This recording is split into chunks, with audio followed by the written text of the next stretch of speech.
Well, first of all, the European Literature Days they're completely different from any other festival I visit because they are about European literature only.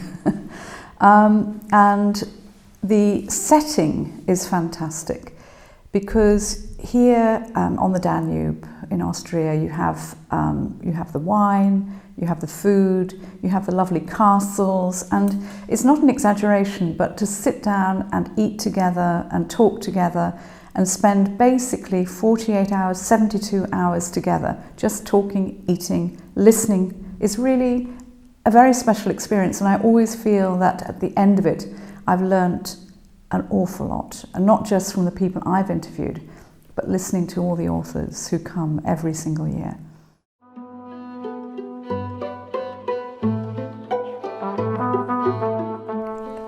The topics every year are really important because they help us to focus our conversations and to give us a goal, really, to think about what we want to achieve at the end of our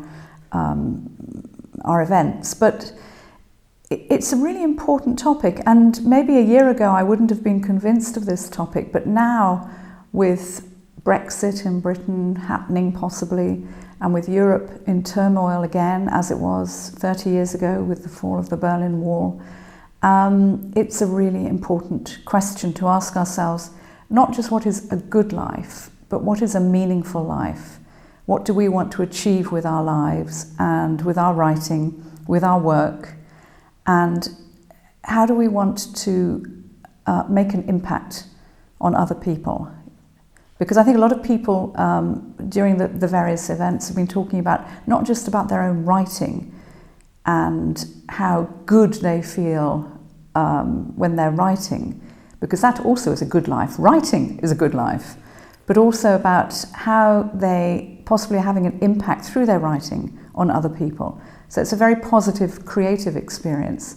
But broader than that, I think we all feel that literature really helps us to feel empathy, Mitgefühl, a kind of mutual, joined up humanity.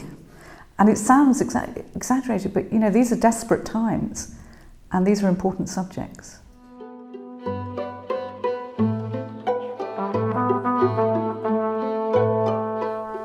I think the words dystopia and utopia are really difficult words. They are pure forms. I don't like either of them, and I don't aspire to utopias. I'm very practical in that way.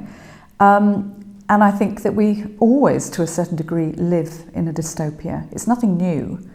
I think people have become aware of it because of climate change, because of, for us in Britain, because of Brexit, and the terrible, horrible divides and the polarisation that's created in our country. And, we see so many other negative aspects of that, which you can call dystopia if you like, but, surveillance, censorship, fake news, all those are aspects of a dystopian society. But maybe we're just talking about them more.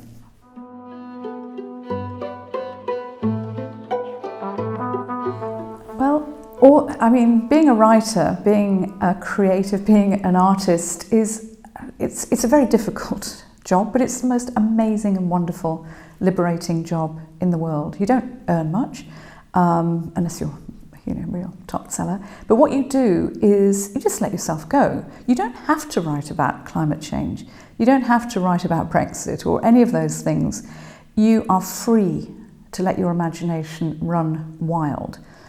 Nevertheless, I do think that writers, because we all live in society, and a good writer will be aware of what's going on in society, that they will obviously see these things and they'll draw them in some way into their writing. And I guarantee that if you were to read their books in 100 years' time, you'd be able to say, yes, that was 2019. That book must have happened at about 2019, because we always reflect our times in some way. But I don't think it's their duty to write about now at all. They can do what they like.